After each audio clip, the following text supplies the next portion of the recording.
Hi Stampin' friends, tonight we're going to use the linked together bundle, and it has all of these shown here, all these sentiments. So you could say wishing you a happy day, just a note, or oh, so happy for you, that kind of stuff.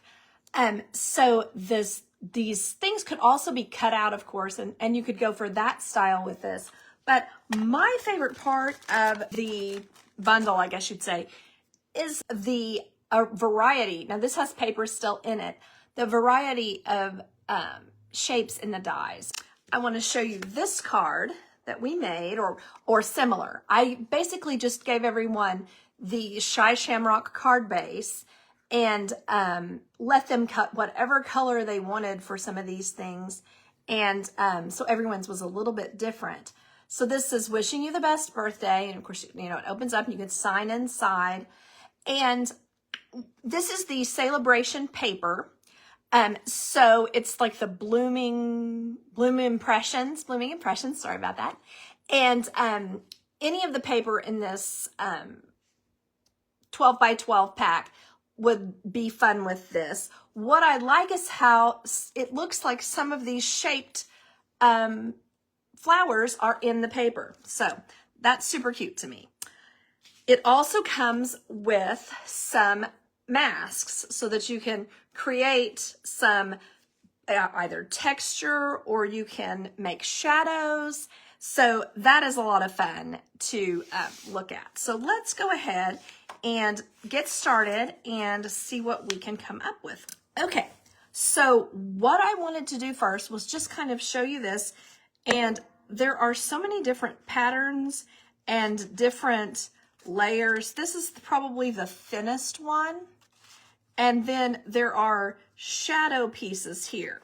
Now, the other situation that you have with these is there's a notch so that you always put them in the right place. And there is a number. Let's see if I can get it. Oh, I bet I can't. My lighting is a little weird, but there's a 4 on this one. And on this one, there's a 5. And then, of course, this thinnest one I was talking about is the number 1. And you can see that you would want to leave maybe the paper white with this one.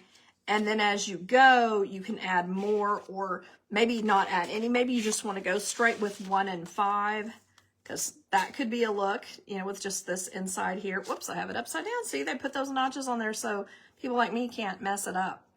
But anyway, it just makes kind of a cute look and something different to go with your cards. And then you could also layer it under your main piece. Like you could just not use this piece and then cut your piece to fit on, under this large piece here. So that's another possibility. So let's go ahead and just do a tiny bit of this just to kind of give you an example. You can use washi tape to stick it down, real tape. There's a lot of different choices. I just typically use a Post-it because I'm not that adventurous on my things. So what I'm doing is I'm going to line it up here along the edge. I'm going to put my notch on the 10, just randomly chose 10. And I'm going to line my paper up underneath it as neatly as I can to try to get it. Okay, let's see. First, the thing to do is put it on a line and put it at the 6 and the 10 so that it's straight. Then put this one on top and make sure you don't move it while you're trying to get everything neat on there. Kind of give it a little bit of a scooch. Oh yeah, I did the wrong direction there. I hold that. To get it centered, you can just touch there. I think that looks pretty good. I'm going to pull it this direction now a little bit. Okay, that's fairly centered. One thing you can do if you get your paper just a tiny bit bigger than you want it, you will end up being able to cut the edges off. So if there's any problems there, they won't be. So then I'm going to tape this down here and here. Now, if you were going to do a bunch of these, you would want to commit. You would want this, in a position, or you'd want it on your craft mat. You'd want to do things where you could hold it down and not have to worry. But I'm just kind of doing this to kind of show you the part of this that is basically a sponging tutorial. So I really don't know what I'm going to do with this when I'm finished with it. So there's that. Just going to stick all the corners. And there we are. And then I think maybe for this one, I might make the background kind of a pale blue. I'm going to use this large one just because I think when I do that, it will be kind of like the sky, maybe.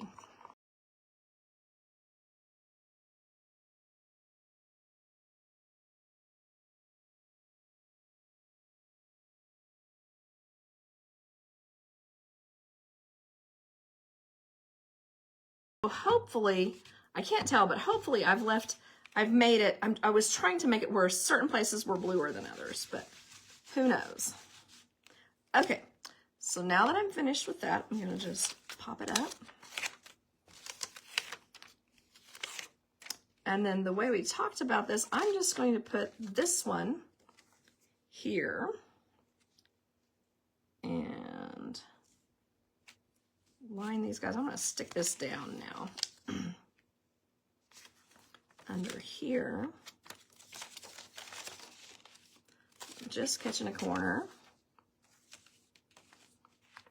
and put these guys, okay, I like that. And then I'm going to use, instead of that first one, I'm sorry, I used Pool Party.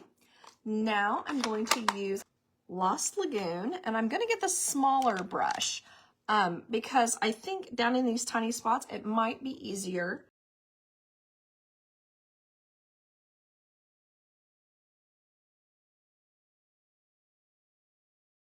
And what I'm doing is going both directions. I'm going in a circle and I'm going both directions to try and, I don't really want it as dark as I'm getting it.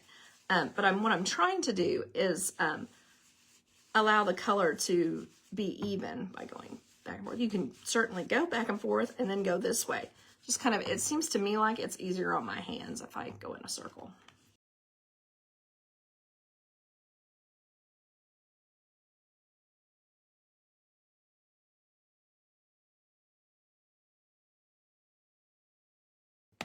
Okay, that's probably good. But there you can see my results. They're just it's just kind of a pretty little pattern. And the nice eyelet, I think I would use possibly by itself. I think that could be really pretty. So anyway, that's that part. Now it would look great if I used it. This is a Lost Lagoon card base. I could use it certainly as a card layer. I think that would be gorgeous. So let's go ahead and kind of look here at what we might do if we were wanting to use that. So we could use that as our card base and put our layers on here, and then just add some flowers and stamp your sentiment, and that would be super cute. So you can see here I have the wishing you the best birthday. The birthday, I should mention, comes from Cake Celebrations. This is an online exclusive, and it's just to get this birthday by itself and make it easier. That actually says in this one, wishing you a happy day. That would be fine as well. But I wanted to do wishing you the best birthday. I just thought that was kind of different and fun. And using two colors kind of makes it pop. Now with this one, I might not want to use two colors, or I might want to instead use white. Just to kind of, you know, like highlight the best. I think that could look really good. And then I also wanted to talk about, this is another of the papers. This is one side, which would look great as well, but I like this one with the pretty little floral pattern. And I think that it is perfect with this stamp set and dies. So there's that. And then I don't know what I did with my, I guess I'll have to use this one. So I will use the Lost Lagoon. And I'm going to do it the opposite direction. So I have this one going portrait. This one I'm going to do landscape. So I'm going to start with birthday. I'm going to keep it fairly low. One thing that we kind of talked about last night, it was hard to kind of see what you were doing. I suggest if what you're working on, your paper, is straight, it will be easier to get your block stamped straight without going to any extra trouble. So what you want to do here is make sure that the points of your diamond are on the, like, let's say, whatever, the line, the 8 on your grid paper. And then, of course, that'll pretty much make these side points in the right place. So what I'm going to do is stamp birthday. I hope it's dark enough. And if it's not, oh, what I'm going to do on the best, I forgot about that. I was thinking I might use Pretty Peacock for the best. So I'll do birthday in my Lost Lagoon ink.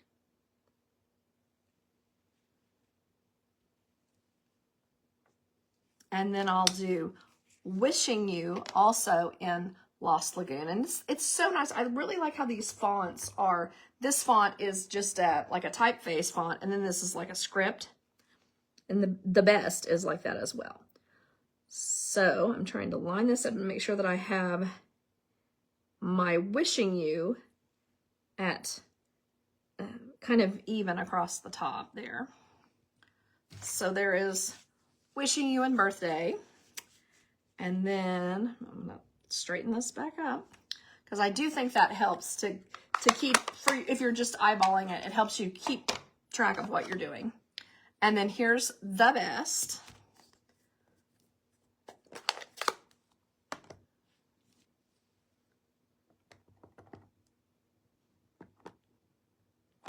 That inked up. And then this one you do kind of need to center it, so just realize like the I is smaller than the O, so you kind of want to get that straight. And then the birthday is a little bit heavy toward the B, so I just kind of, that's one good thing about clear blocks, I can see what I'm doing. There we go. So there you can see there is a highlight to the Wishing You the Best birthday. And I just think that is a lot of fun. Now you could also use the oval that's in here. So let's try that one. Do it kind of the same way.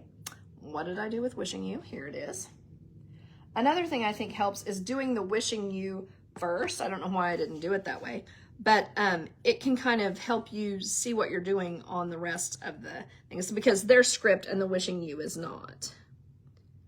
So Wishing You. And then I got that a little high into the edging, but that may be a good thing. And then the best, I'm just using all peacock Pretty Peacock, because I put up the other one. The best. And then birthday.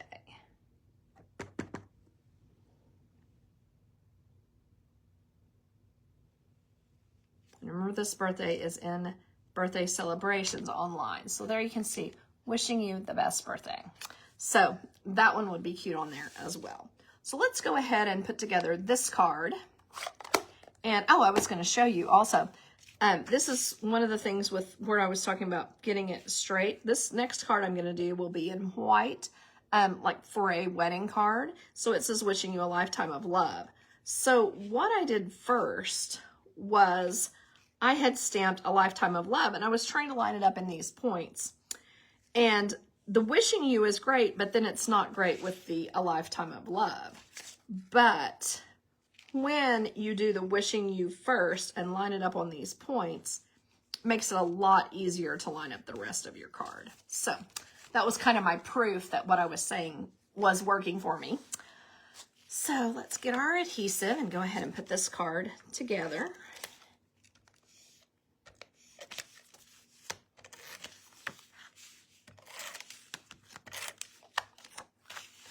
Here.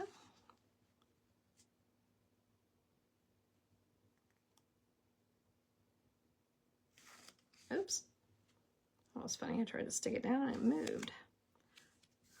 Too funny. Pulled it myself with my hand.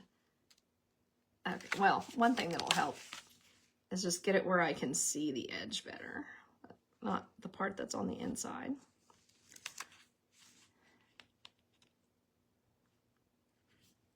A little scooch and then mash it down. And then my other piece here.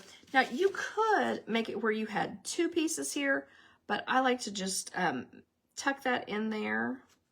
And then it just looks like it's, you know, when you first open it up, it just looks like there's a splice right there.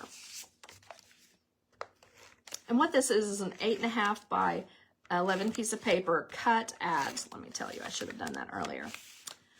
Cut at, this is kind of a strange one. See, it's on the 8.5 side, cut at 4 1/4. So that, and then when you score it at 5.5, it goes easily in an envelope, that ones that Stampin' Up! Sells, the medium envelopes.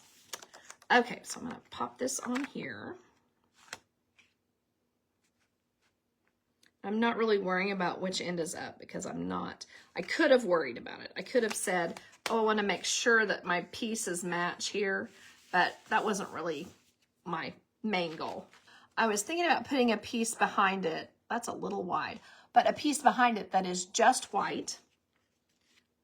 So that would be easy. And then put the wishing you the best birthday on here, and you want to line it up on the points. You get your points lined up. And then add some pretty little flowers. You can add the vines, but I just thought that the little flowers were pretty cute. And so I was thinking about that. Probably just these darker flowers and a couple of white ones.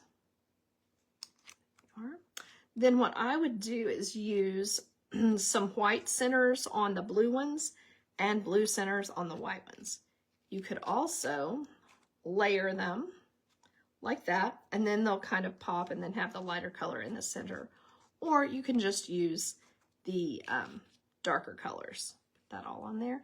And then add some Lost Lagoon twine, which I didn't grab and bring over here. But anyway, you can see what a sweet card that would make that. Then what I would put in the centers of the blue flowers are these, let's see, what are they called? Iridescent faceted gems. They're in the big catalog. And what I think about them is they really add sparkle to your card, and you don't have to put that many to get the sparkle.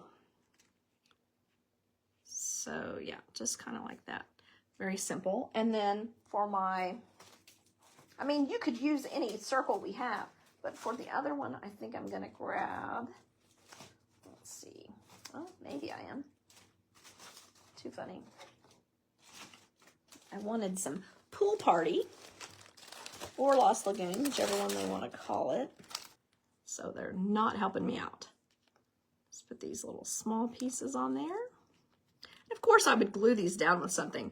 I'm just doing this quickly so that you don't have to wait on me to do every step of the card. Trying to be mindful of your time. Okay, so there you can see just some little tiny points there. And then I'll add a ribbon at the top, and that will be a cute little card, and you'll just open it up, and then the white layer will be on the inside. So super fun there. Okay. So, and you could have used this. I should have said that. You could have used this instead if you don't need a diamond. It's my sorority's like pin shape, so I thought it would be cute to give that to my daughter for her birthday because, yeah, she is in it also. Okay, so now we're going to go ahead with this card here that I've done for a wedding. I use these pretty flowers embossing folder. They make a really pretty design. And so I'm going to put, you know, this is one where I cut it and made it where it pretty much matches. So I'm going to go ahead and stick that down.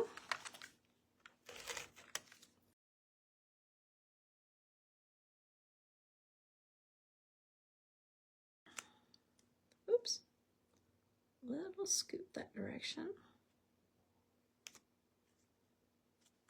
Okay. And then I'm going to glue this one on the bottom or on the inside, however you want to think of that.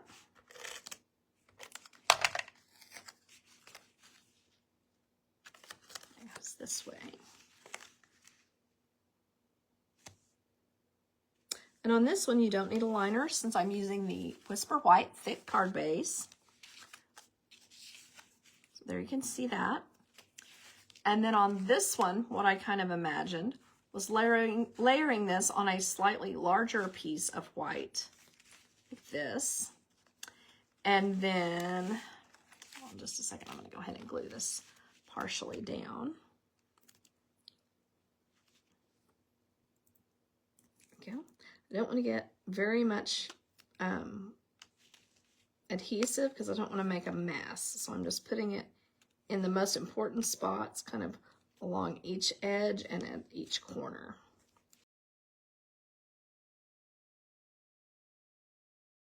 I'm going to put my little diamond on the top. So you can see here, I think this one should go this way, just my opinion. And I'm going to use the one that I think is straightest for the Wishing You a Lifetime of Love. I might pop that up on some glue dots. Don't want to get it too close to the edges because the bottom edge will be off just a tiny bit. No big though. So I'm just centering it on this. And then I'm centering this on the base there because what I want to do is have it be equidistant on each side. So if that makes sense.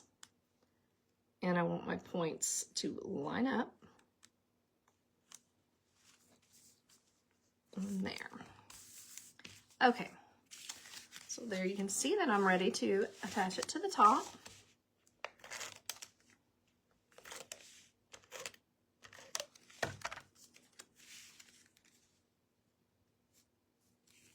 And then on this one, I want to get it equidistant from top and bottom and from each side. So just kind of call that good when I get it on there.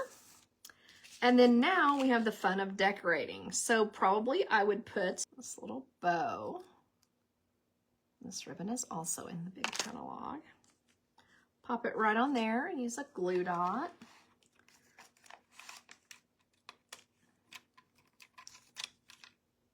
At the top. There we are.